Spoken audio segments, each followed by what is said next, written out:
Hello everyone, welcome back to another episode of Research Works podcast. We're here at EACD Galway, Ireland 2026. How have you been going with all the episodes? I know we've been dropping a lot very quickly, and hopefully we'll accompany you to another soccer game or a long run for you of some sort, and just keeping you company as you keep up to date with the latest research. And there's no better place to hear about the latest research than a conference. It's why we love coming and we love being able to share what we get from that here. And the person sitting next to me is someone that we will call a friend of the show. We have loved interviewing her, teaches us so much, challenges us to be evidence-based. I love it so much. Professor Anna Novak, thank you for being here. Oh, it's such a pleasure to have another conversation. It's always so good. I feel like the conferences are good sort of timestamps, aren't they? You kind of go, what has happened in the last 12 months and where to from here? And, you know, your fingers on the pulse, so you know what's going on. You're involved in lots of research projects, Anna. In fact, I think we pulled you out of a meeting to come to this. So thank you to the rest of the team who allowed that. I know them. I'll just have to beg forgiveness later on. Last time we spoke about early intervention. We were at the pre-conference workshops in Melbourne in the heat of Germany back then. A year later, you've been involved in quite a few talks to your instructional courses. The one that's probably catching my eye and everyone loves hearing about is Optimising the Neuroplasticity Window from Evidence to Early Cerebral Palsy Intervention. So, Iona, for you, what would you say would be the most intriguing pieces of work that have excited you that have really come out lately? Yeah. Well, neuroplasticity is such a buzzword now, right? Like, I mean, I think 10 years back, people were like, are you serious? You're talking about neuroplasticity in a lifelong condition. Now, every family is familiar with that word. And that's so true. It's associated, with so many interventions. But I think it actually has really specific meanings. Yeah. There are a number of principles, and sometimes it's applied a little bit like science hype to things. Because it sells. Yes. But it really has very specific meaning. So it's not just intensity and repetition. It needs to be something that matters to the person. Yeah. It needs to be practice of a real task in a real environment. And there are a number of other principles. So what's really exciting me is that I think we're in this inflection point in early intervention, that we have moved from what I call vanilla early intervention. Everybody gets the same thing and early is good. And we still believe those things. There are some things that are universal and apply. However, we're getting more and more towards what I'm calling a precision early intervention, or early intervention 3.0, I like to call it. Wonderful. Where we understand what the family's priorities are. We understand the child's diagnosis, their possible trajectory, their prognosis, and we bring the strengths of the family, some of the comorbidities, and how those fit together, and select then an intervention that can optimally help that family achieve their goal. Right. Whereas I see on the internet, there's still a lot of people that sell one intervention. They don't know the person's goal. They don't know the person's diagnosis. They've chosen an intervention and an intensity. But I think if we pull back, actually the optimal way to work is to understand what are the priorities for the family? What are their strengths? What's the child bringing to the story? What interests them? And then we select an evidence-based intervention, and then we choose a mode. Is it at home or a clinic? And then we choose a dose. So I'm excited that we're at this point in 3.0 that we know enough to actually be starting to tailor intervention and individualise it in a way that we're supporting families with their goals for the most optimal life ahead for their child and family. See, that gets me excited. And it's so true, isn't it? I think it's really easy for people to conceptualize a number, like how much, and I don't know, they're very, it's quite blunt. It's almost like a one size fits all. And you're right, all the so-called soft skills, getting to know the family, what is important, they're not just side kind of nice to haves. We're now seeing that they're integral as part of our intervention. So as we're less hands-on, we're still relying on great clinical expertise to make this all work. That's really important, isn't it? Yeah. And I think we're at this interesting point in time. Not only is our evidence-based marched ahead, which is really exciting how much growth there's been. We've also got a workforce challenge now, and I think it's a global problem that we have to solve in that there's a high demand now for very early infant services. Sure. But most of the workforce is quite skilled in childhood and adult, but they've not actually worked a lot with infants because of the historic late diagnosis. And so people want to work in this space. They're excited about it, but actually they don't often have a lot of confidence about it. And so that's moving us to think about the implementation science or the knowledge translation problem ahead of us, that people are interested, people believe, people know it works, but actually are looking for practical ideas about how do I do this in an evidence-based way? How do I harness neuroplasticity? How do I work with goals with families when they're still thinking about the complexity of a diagnosis, and maybe there's hope in there, and maybe there's aims in there. So these sorts of tensions, and so we're needing solutions to this global problem that we've got in the workforce. That's such a good point, isn't it? Because yes, we are identifying earlier than ever before, and it's a whole group that does require specialised skills, and people want to be trained in it. And it's just so important that what's been presented now is the right kind of training to make sure that, you know, there's a lot of people who put up their hand and say, we do training, but what are they actually training, and what is going to be the most evidence-based way to do that? What are some of the, you spoke about the challenges in a workforce scenario. What are some of the solutions here that we can work toward that? And what have you been involved with that helps with that? There are maybe many solutions, but one that I've been involved in and I'm really proud of, a team of allied health and doctors and implementation scientists have worked really closely together with a group of families and babies. And we've built something called CP Advance, and it's a product that's an interactive e-learning product. It was real families who consented for us to graciously film in their homes. The successes and the difficult moments, the complex coaching conversations.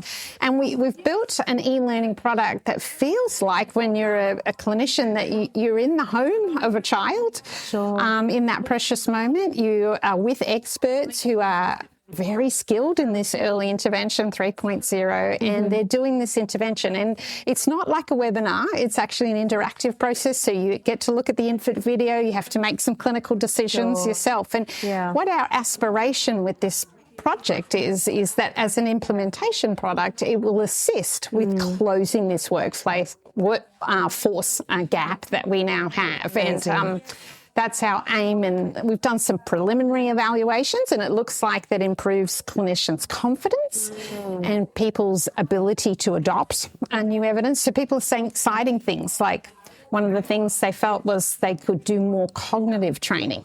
And that's a wonderful shift. You know, we've been in a world where physical disability equals doing motor interventions. And I feel a little bit awkward saying that to you, Dana, because you're a physiotherapist and you're one of the world's best.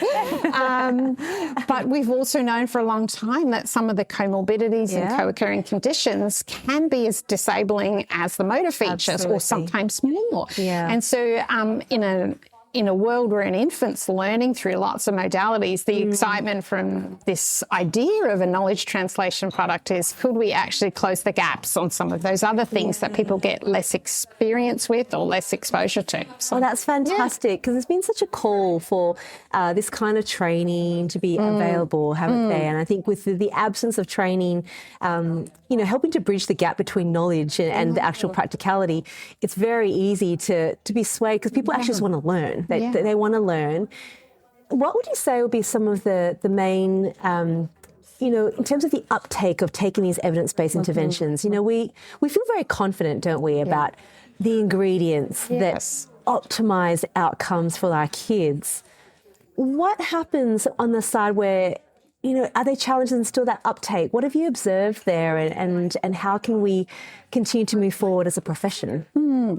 I think we've all adopted the words about early. We've adopted the words about neuroplasticity. We've adopted the words about coaching, but we're now at a point where we can be more specific. What do those things mean, and how do we optimise those? So in this e-learning process and knowledge translation, we've actually built a series of modules, one around goal setting, one around supporting families at one of the most difficult times in their life, one about interactive reading. How do you improve a child's cognition and literacy through reading when motor might be really difficult? You can still be stimulating that brain to learn. How do you look at other things like feeding, getting enough nutrition and actually managing a swallow? And can we borrow all of the things from physiotherapy with a motor learning approach and apply them to a motor skill like eating in an infant rather than being on a tube fed? So we've got a lot of modules in there, and people can dip in and out of things that are relevant, but some things are relevant to all diagnoses and could be applied, and some things are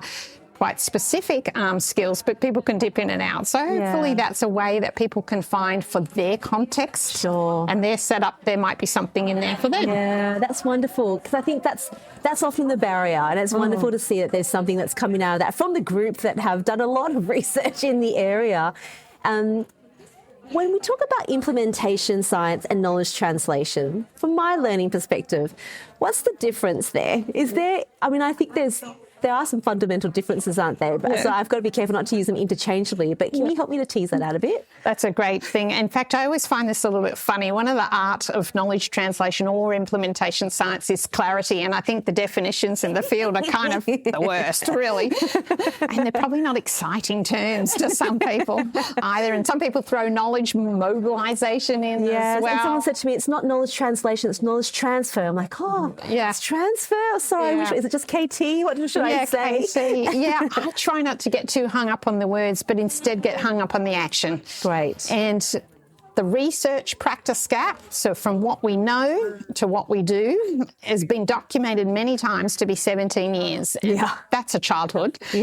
And so I want to close that gap. So whether it's using an implementation science lens or a knowledge translation or translation, whichever word sits with you better, the whole aspiration of those terms and science is to close that gap to provide families and children with better outcomes, and adults, of course, as well. So. Yeah, that's great. Something a little bit more controversial, because we're all about that sometimes, maybe, is what happens when people feel like they've discovered something and they're already doing it without doing the research. Because what I often do see is, look, the research takes too long. The gap is too long for that to come into place, and that they quote the 17 years almost in that way as well, to go, well, we're finding this works and the research is too far behind, but this is working. How do we still have a conversation around there, but the value of evidence-based still and researching and not just throwing that out, I suppose. Yeah, and people with cerebral palsy and their families would say research is too slow, and as a researcher I'd agree with them. I'm trying to find ways to accelerate what we all do together as a field. However, I think you're striking on a really important point. First of all, I believe we always need to keep an open mind. You know, the mobile phone is the classic example. I grew up in a country town in Australia, and you had to call on a little dial. You know, like some of your younger listeners won't even know what I'm talking about. You speak to an operator. You know, we had all this change and we all accept it. However, sometimes in healthcare, we keep doing things that we've historically done or we feel we know work, that the dial-up phone would still work. But there are other ways to do things that are faster and better, right? Yeah. So I think we need to, keep an open mind about things coming into the field. So stem cells, for example. People thought probably heresy at the beginning, but yet we're getting some data to show in a particular group of patients with a particular type of cell, it's going to work. So I think we need, to keep an open mind, but B, I get a little concerned for the sake of children of the adoption of something highly novel at exclusion to things that I would call green lights that are proven to work, because children are the only people in the health system that don't consent to their own healthcare. Someone consents on their behalf. And children have extraordinary capabilities. They are our future. And they grow up to be adults with this condition. It's lifelong. And we need to respect that there is lost opportunity at times for people. So I like to see people adopt the green lights, things that match the goal with a really high, there's a mechanism match. It's a match for the family strengths. Yeah. We're going to optimize your outcome. If we want to try something novel on top of that, let's do it because one of these isn't working for you in a context, or perhaps you have a goal where the evidence base is yellow and we're not certain and we're going to measure, is this working? We could try something novel and see if it's working for you, but I don't think it's ethically right to children to just 100% adopt something novel and not pay attention to the green light things that exist in our field, because that is, it may not be, but it's potentially lost opportunity. And that's the sort of thing that would keep me awake at night. I don't know that I want to live with that decision. Right. So I think we've got this ethical imperative. It's wonderful to be curious and open-minded about new things, but we do also have to lean into things that definitely work. Yeah, and I love that. And I think going to the green light interventions, there's a huge array of things that are available now. And I think the challenge and the call there is for clinicians to look at that and actually get properly trained in some of those areas as well and get mentorship, because you can label something and call it that, but if you're not applying it in the way that it was done or described in the protocol, you will get a different kind of response. And I think it's really important, because when I look at it, it's a huge range. Remember when you first published it, a few bubbles, and then the bubbles got bigger, and then it was just more. It was, there's a lot there to choose from. Yeah, and the early evidence for early intervention is exploding, and I think this is why we built CP Advance. It actually trains people specifically in the green light interventions for early intervention, and because we've had a late diagnosis in cerebral palsy, there hasn't been a lot of training options around about the evidence base there, because it's a really new. So it's kind of a new implementation science, knowledge translation, knowledge transfer, knowledge mobilisation kind of tool. I feel better the fact that you say that, because I've been using them interchangeably and I stop and go, okay, I need to probably work that one out. Thank you, Iona. Iona, always fantastic to speak with you. This is a very F words conference. Everything you've spoken about has been so honouring of the F words as well. But for you, what would be your advice be for clinicians and how they can implement more of the F words into their practice? What would that advice be from you, Iona? Yeah, I really think if we listen to families, what matters to them, we listen to children, sometimes that's with their eyes. Sometimes with adults, that's the best way, with their eyes. What interests them and what matters. We will see goals come up, and they might be across these different F words. And taking the person's lead is important. It's not about a balanced portfolio. It's about really understanding what actually drives that person. And but I think sometimes as health professionals, we accidentally come with our favourite intervention, our favourite dose, our favourite way of doing things, and that's an F word, favourites, right?